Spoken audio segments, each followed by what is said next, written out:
प्रणव का 9 करोड़ जप करने से मनुष्य शुद्ध हो जाता है। फिर 9 करोड़ का जप करने से वह पृथ्वी तत्व पर विजय पा लेता है। तत्पश्चात पुनः 9 करोड़ का जप करके वह जल तत्व को जीत लेता है। पुनः 9 करोड़ जप से अग्नि तत्व पर विजय पाता है। तदंतर फिर 9 करोड़ का जप करके वह वायु तत्व पर विजयी होता है। फिर 9 करोड़ के जप से आकाश को और अधिकार में कर लेता है। इसी प्रकार 9 करोड़ का जप करके वह क्रमशः गंध, रस, रूप, स्पर्श और शब्द पर विजय पाता है।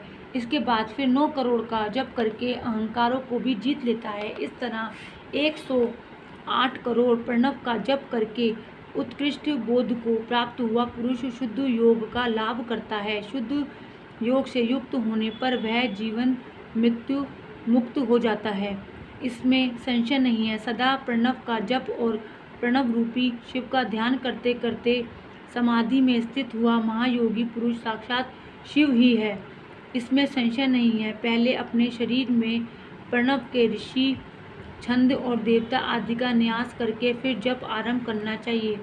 अकार आदि मृत मात्र का वर्णों से युक्त प्रणव का अपने अंगों में न्यास करके मनुष्य ऋषि हो जाता है। मंत्रों के 10 विध संस्कार, मात्र का न्यास तथा क्षण ध्वन शोधन आदि के साथ संपूर्ण न्यास फल उसे प्राप्त हो जाता है। प्रवृत्ति तथा प्रवृत्ति निवृत्ति से मिश्रित स्वभाव वाले पुरुषों के लिए स्थूल प्रणव का जप ही अभीष्ट साधक होता है। क्रिया, तप और जप के योग से शिव योगी 3 प्रकार के होते हैं, जो क्रमशः क्रिया योगी, तपोयोगी और जप योगी कहलाते हैं। जो धन आदि वैभवों से पूजा सामग्री का संचय करके हाथ आदि अंगों से नमस्कार आदि क्रिया करते हुए इष्ट देव की पूजा में लगा रहता है, वह क्रिया योगी कहलाता है।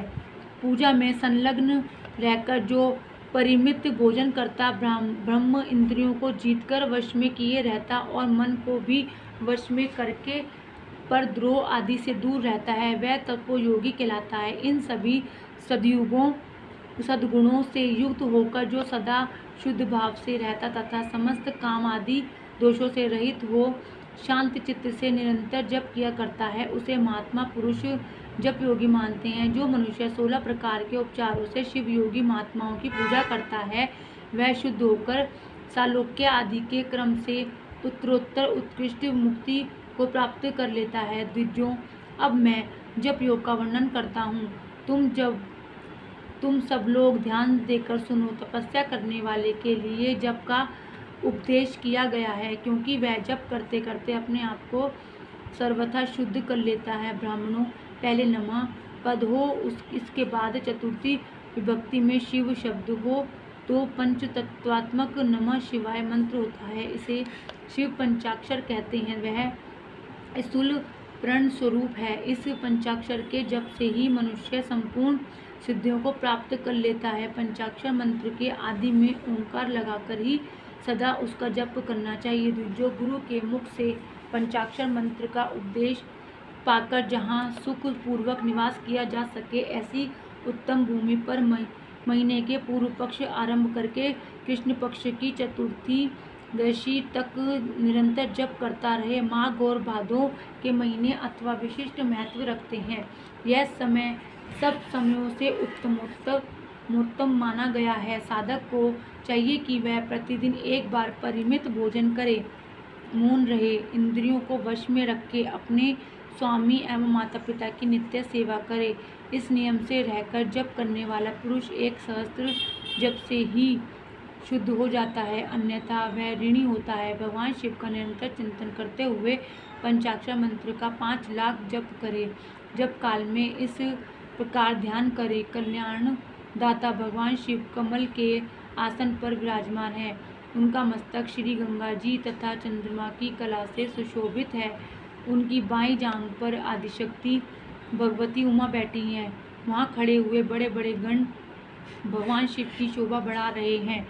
महादेव जी अपने 4 हाथों में मृग मुद्रा, टंक तथा वर एवं अभय की मुद्राएं धारण किए हुए हैं। इस प्रकार सदा सब पर अनुग्रह करने वाले भगवान सदाशिव का बारंबार स्मरण करते हुए हृदय अथवा सूर्य मंडल में पहले उनकी मानसिक पूजा करके फिर पूर्वाभिमुख हो पूर्वोक्त पंचाक्षरी विद्या का जप करें। उन दिनों साधक सदा शुद्ध कर्म ही करे। जप की समाप्ति के दिन कृष्ण पक्ष की चतुर्थी को प्रातःकाल नित्य कर्म करके शुद्ध एवं सुंदर स्थान में शौच संतोषादि नियमों से युक्त हो शुद्ध हृदय से पंचाक्षर मंत्र का 12 सहस्त्र जप करे। तत्पश्चात 5 सपत्नीक ब्राह्मणों का जो श्रेष्ठ एवं शिव भक्त हो वर्ण करे।